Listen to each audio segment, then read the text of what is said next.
आज एक तो पार्लियामान में जो कुछ हो रहा है वो तो आपके सामने ही है। अब इलेक्शन एक्ट में जो है वो तरमीम की गई है, लेकिन उससे पहले जो आज आपके जमात के बानी हैं उनकी तरफ से ये कहा गया है कि मुज़ाकरात के लिए तैयार हैं, और जो रिपोर्ट हुआ है मीडिया रिपोर्ट्स के मुताबिक वो कह रहे हैं कि फ़ौज अपना नुमाइंदा मुकर्रर करे। तो क्या आइनी तौर पे ये दुरुस्त है, नुमाइंदा मुकर्रर करने की एक पॉलिटिकल पार्टी से इजाज़त है इदारे को? बिस्मिल्लाहिर्रहमानिर्रहीम, इय्याका नअबुदु व इय्याका नस्तईन। दो चीज़ें हैं, एक आइडियल सिचुएशन, एक रियल पॉलिटिक्स। रियल पॉलिटिक्स को अगर हम देखें तो उसमें आपको भी पता है, मुझे भी पता है कि वहाँ पे इंटरफेरेंस है या इन्वॉल्वमेंट है या जो भी है, ठीक है। अब उस लिहाज से दूसरी चीज़ है, अब आप देख लें in the larger interest of country को हम पाकिस्तान को किसी हद तक सामने रख लेते हैं और ये सारी चीज़ें पाकिस्तान के लिए हैं उन चीज़ें। हुमायूं साहब, हम ज़रा इकनॉमिक मैटर्स पे बात करेंगे, लेकिन बुनियादी बात ये है कि आपकी जमात, आपके लीडर्स जो हैं वो इस बात का एतराफ़ भी करते हैं कि 9 मई के एहतजाज की कॉल उन्होंने दी थी। 9 मई को जो कुछ हुआ अब आप उसकी ज़िम्मेदारी लेने से भी इनकारी हैं। कल तक आपने एक भरपूर बयानिया बनाया, आप आइन की बालादस्ती की, सिविल सुपरमेसी की बात करते थे। आज आप इदारे से ही कह रहे हैं, फ़ौज से ही कह रहे हैं कि मुज़ाकरात करें, हमसे बात करें। तो ये भी तो तज़ादात है ना, ये भी तो आवाम के सामने है। आपकी आइडियोलॉजी क्या है, आपका नैरेटिव क्या है, आपकी स्टैंडिंग क्या है? अच्छा, मैं आपको एक बात बता देता हूँ। देखिए, इस तरह है कि May 14th, ठीक है, May 14th जिसमें जो कॉन्स्टिट्यूशन की वायलेशन शुरू हो गई थी May 14 से मेनली, ठीक है। जब वो वायलेशन शुरू हो गई थी तो कॉन्स्टिट्यूशन तो चला गया घास खाने, ठीक है। अब उसके बाद जो चीज़ें हो रही थी उसमें कुछ चीज़ कॉन्स्टिट्यूशनल नहीं थी, सब चीज़ें अनकॉन्स्टिट्यूशनल थी। चाहे उसके बाद जो CCI की मीटिंग थी वो अनकॉन्स्टिट्यूशनल थी, चाहे उसके बाद जो सेंसस की बात हुई थी अनकॉन्स्टिट्यूशनल थी, चाहे उसके बाद जो इलेक्शंस अनदर 90 डेज की बजाय दिसंबर में, जनवरी में चले गए, फरवरी में चले गए, अनकॉन्स्टिट्यूशनल थी। उसमें हर चीज़ अनकॉन्स्टिट्यूशनल थी। तो आप प्लीज़ खुदा के लिए let's not talk about constitutional, क्योंकि इस वक्त भी आप देख रहे हैं जो पार्लियामेंट में हो रहा है वो बेसिकली उस कॉन्स्टिट्यूशन का मजाक उड़ा रहे हैं, ठीक है। अच्छा, अब बात आ जाती है, मैंने जैसे दोबारा कहा है, इस वक्त मसला जो है ना वो पाकिस्तान का है। इस वक्त मसला पाकिस्तान को दोबारा सड़क पे डालना है, क्योंकि पाकिस्तान सड़क से बहुत नीचे खाई के करीब पहुंच चुका है। और ये हमने नहीं, ये PDM ने, पाकिस्तान डिस्ट्रक्शन मूवमेंट टाइप 1 और टाइप 2, इन दोनों ने मिलकर ये तबाही की है।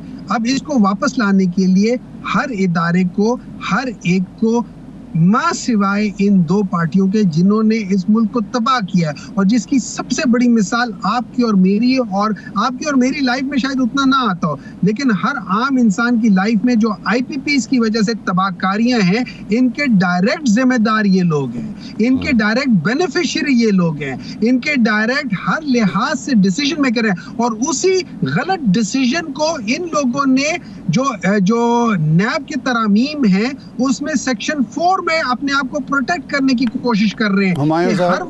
हुमायूं साहब, ये जो IPPs की आप बात कर रहे हैं, ये आपके दौर में आपकी हुकूमत ने उन मुआहदों की तजदीद की जो तबाह कुन हैं वाक़अतन अवाम के लिए, इस रियासत के लिए, मुल्क के लिए। इतने तबाह कुन मुआहदों की आपको तजदीद करने की क्या ज़रूरत थी? जब एक मौका आया था तो वो मुआहदे ख़त्म कर देते। अच्छा, देखिए, मुझे उसका पूरा डिटेल नहीं पता, लेकिन आप मुआहदों की बात ना करें, वो प्रॉब्ली एक मुआहदा था, मुआहदे नहीं थे, ठीक है।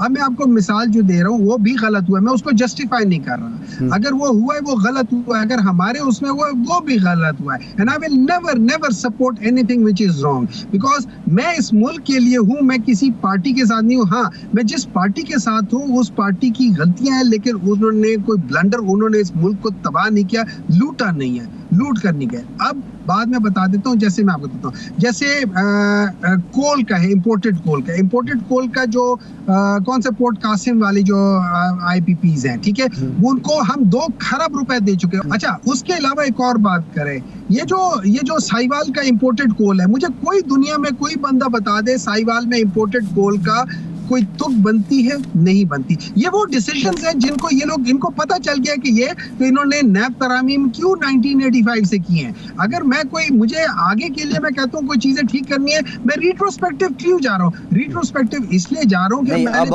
आपके पास हुमायूं साहब, बात ये है, आप हुकूमत में आप भी रहे हैं, आपके पास इन मसाइल का हल क्या है?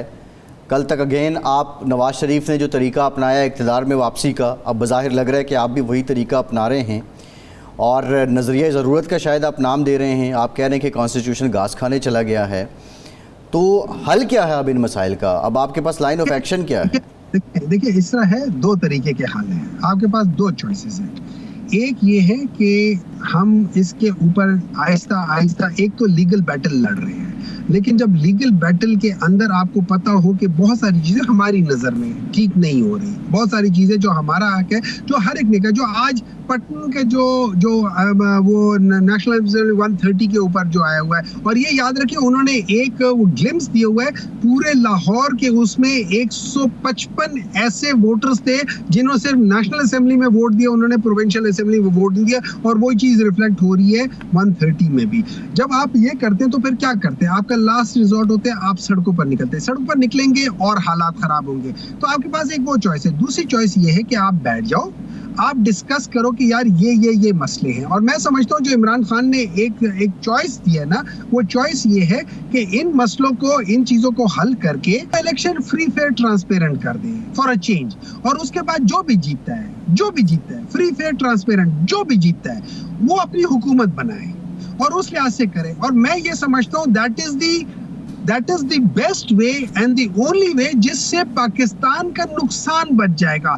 हो सकता है 50-60 अरब रुपए की फकी लग जाए दोबारा इलेक्शंस कराने में, लेकिन वो ये याद रखें जो अपॉर्चुनिटी लॉस्ट है, जो हम रोजाना का 1 खरब रुपए या 10 अरब रुपए या 20 अरब रुपए लूज कर रहे हैं बिकॉज ऑफ जो यहाँ के माहौल है, उस वजह से हम उसको बचा पाएंगे। तो बाज दफा बिजनेस में आप अपने लॉसेस को करके फर्दर लॉस को रोकते हो। ये चीजें वो लोग समझ सकते हैं जिनके अंदर शऊर है, जिनके अंदर अकल है, लेकिन वो लोग जो बेसिकली जो लोगों का हक काजिब करने वाले हैं, जो चोर है, जो डाकू है, उनको परवाह नहीं होती, उनका सिर्फ एक ही काम होता है, औरों का माल। हमारे साहब ये फरमाएं कि ये जो IPPs की बात भी हो रही है, इस पे धरना दिया हुआ है जमात इस्लामी ने। आज हमने सुना कि आपके लीडर ने आपको हिदायत की है कि आप लोग उसमें शरीक हों, जमात इस्लामी की आप हिमायत कर रहे हैं।